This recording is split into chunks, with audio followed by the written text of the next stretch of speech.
This is a video how to do your weekly test on this particular panel. This is a Kentec panel. You walk up to your call point, trigger your call point, make sure you have your reset key with you. Panel has now gone off. Reset your call point.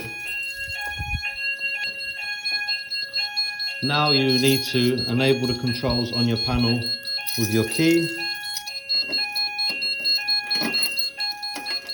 This will allow you to use all these buttons now. So you read the description, main entrance, call point, which is the one we triggered, which is correct, silence alarm,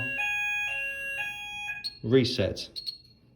If you however don't have a key, you press 2 to activate the panel, and 2 4 times, 1 2 3 4, enter, and that will allow you to use the buttons in the same method as a key. Make sure you test a different call point every week, and make sure you note it down on your fire logbook.